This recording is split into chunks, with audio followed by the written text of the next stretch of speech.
Hey guys, welcome to the 53rd C programming tutorial, and in this tutorial we're going to be looking at two more string functions.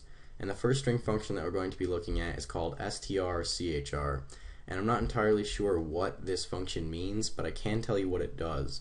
It will basically just allow us to search a string for a certain character, and then it will return the address of that character in the string.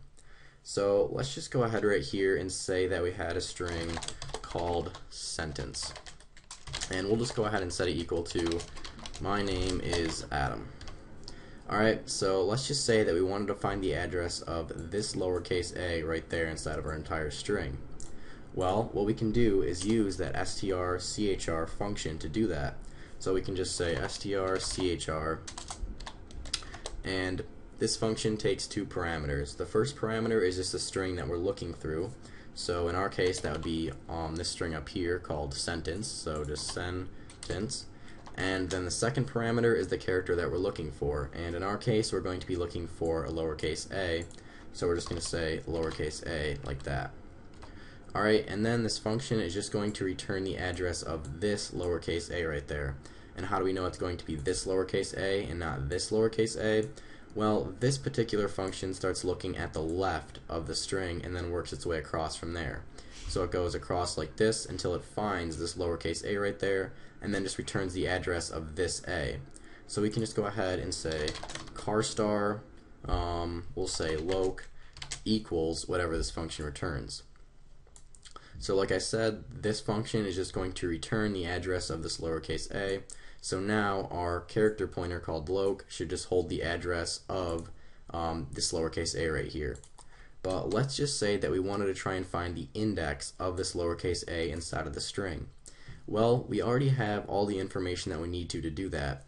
We have a pointer to the beginning of the string, and we have a pointer to this lowercase a right here. And to find the index of this lowercase a inside of the string, all that we have to do is say loc minus sentence, because loc is just the address of this lowercase a, and sentence is just the address of the first character inside of this string right here. So by doing that, we're just going to find the difference between the two, which is the index. So we can just go ahead and print out onto the screen. So we'll say %u and then end the line right there, and then we'll just say loc minus sentence. And this will basically just give us the index of this lowercase a inside of our string right here. And the index of this lowercase a in our string is 4. It's 1, 2, 3, 4. So as you can see, a is at the index of 4 inside of our string. So if we run this, we should just get a 4 out onto the screen. Yep, perfect. And let's just say that we wanted to find the index of a space. We just put a space right here, and we should get a 2 out onto the screen since the index of this space right here is 2. So we run this and we get a 2. And remember, even though there are 3 spaces inside of the string, it's going to get the index of this space right here because it starts looking at the left side of the string. Alright, but let's say we tried to look for a character that is not in our string at all. We start looking for a z. So we run this and let's see what happens. We get some huge number, and that's obviously not the index of z inside of our string right here. Let's take a look at how we can fix this. This function right here, strchr, will return null if it cannot find this character inside of this string. So all that we have to do is say if loc double equals null, then we know that it never found this character inside of this string. So we can just go ahead right here and say, we'll just go ahead and print out onto the screen, the character wasn't found. Alright, and then we're just going to go ahead and say return 0 so that our function exits, and it will never get to this code if it never found the character. Alright, so if we go ahead and run this, we should get this string out onto the screen. So we run this, and perfect. We get the character wasn't found because z is not inside of this string, so this function returned null.